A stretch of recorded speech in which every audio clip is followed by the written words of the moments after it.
나 원래 그런 놈이야. 나 원래 그런 놈이야 라는 이 말은 내가 나를 부셔버리고 말겠다는 생각이 들어있는 거예요. 그러니까 자존감 떨어지는 사람은 뭘 잘해요? 자해를 잘해요. 자해. 뭐 가져와서 자기가 상처내고 뭐 병 가져와서 찌르고. 왜 우리 그런 사람 보죠? 자존감이 끝까지 떨어진 사람들. 왜 이렇게 됐을까요? 왜 이렇게 됐을까요?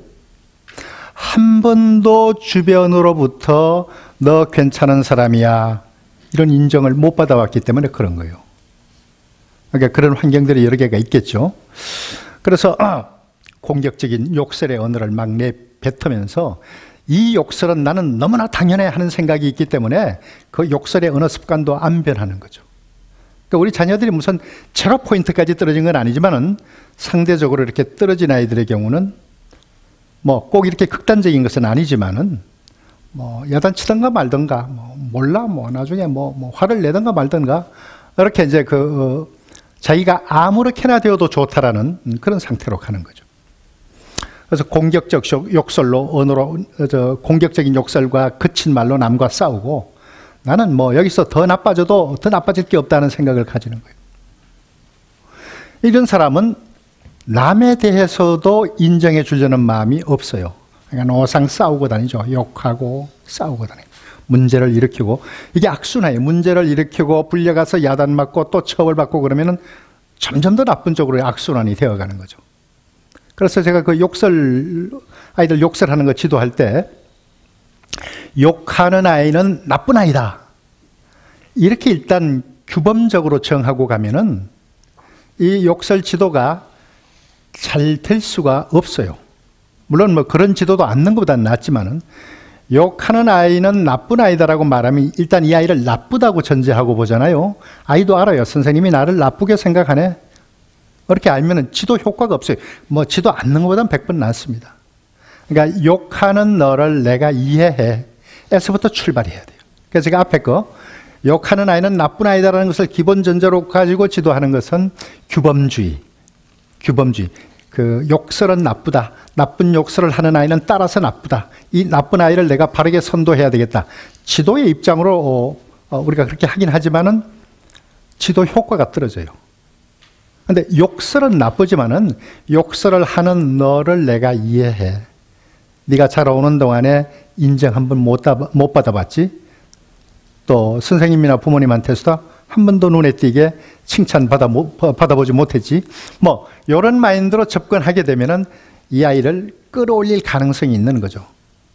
그래서 보통 우리가 이제 이전에는 규범주의 입장에서 욕하면은 벌점 매기고 야단치고 너 집에서 이따위로 배웠냐 그러고 또 가정에서도 욕하면은 그렇게 이야기를 했는데 지도의 한 방법일 수는 있지만은 요즘의 아이들의 언어 문화가 그렇고 아이들이 저렇게 된 데에는 또 다른 문화적인 배경이 있었다라고 이해하고 접근을 하면은 지도의 효과가 좀 낫다 하는 거죠. 요게 이제 나 그런 사람 아닙니다인데 이거 상당히 중요한 거예요. 근데 우리나라 사람들 가만히 보면은 자기가 속한 공동체를 되게 욕하는 사람들이 있어요. 아이씨 이놈의 나라는 말이야 뭐 망할 놈의 나라. 이건 뭐예요? 내가 속한 우리나라 공동체를 막 말하는 거예요. 아이 뭐 우리 학교는 말이야 뭐도 못 돼 있고 뭐도 못 돼 있고 이렇게 말하는 거예요. 또 뭐 집안을 두고 그렇게 말하는 사람도 있고 이거는 자기가 거기서 겪은 어떤 불이익이 있어서 그러기도 하겠지만은 그렇게라도 말을 해서 시선을 끌고 싶은 거예요. 근데 이제 나 그런 사람 아닙니다 하는 이 자존감이 있는 태도는 내가 괜찮은 사람으로 인정받고 싶은 욕구를 지속적으로 가지고 있는 거죠. 이런 사람에게 누군가가 너 형편없구나 그러면 못 견뎌요. 그 형편없다라는 인식을 고칠 때까지 노력을 해요. 그런데 그 말을 자꾸 듣다 보면은 내가 원래 그런 놈인가 봐 이렇게 이제 바뀌어지는 거죠. 예. 그래서 이 말이란 것은 최면 효과를 가집니다. 그러니까 말을 자꾸 하다 보면은 최면술에 걸린 것처럼 그렇게 돼요. 이걸 우리 조상들은 옛날에 말이 씨앗이 된다 그랬어요. 우리가 쓰는 말이 굉장히 문어적인 것, 글로 쓰는 것처럼 말하는 사람. 그런 사람들이 있어요. 교수들 그렇죠. 예. 뭐 나와서 이야기하는 거 보면 꼭 글로 써서 이야기하는 것처럼 그렇게 돼 있어요. 근데 그 반대쪽은 뭐예요? 전혀 글로 쓴 말이 아니고 저건 순전히 구어, 입으로 나온 말. 글로 된 말이 100% 문어, 입으로 된 말이 100% 구어라면은 여러분들은 어디쯤 있어요? 그 중간 어디쯤 있을 거예요. 완전히 글읽기처럼 말을 하면은 좀 딱딱하고 재미없죠. 근데 뭔가 거기 지적인 내용들은 많이 들어가요. 근데 100% 입으로만 하는 말. 그게 얘가 뭐겠어요? 아, 저건 정말 순전히 입으로만 하는 말이다. 글로 하는 말이 아니고 그런 말이 뭐가 있겠어요? 욕입니다, 욕. 순전히 입말이에요. 그만큼 이제 인간적이고 그냥 그 감정을 요구하지 않은 말이죠. 그래서 자존감이 떨어진 아이들은 말이 거칠어지고 욕설이 들어가게 되어 있습니다.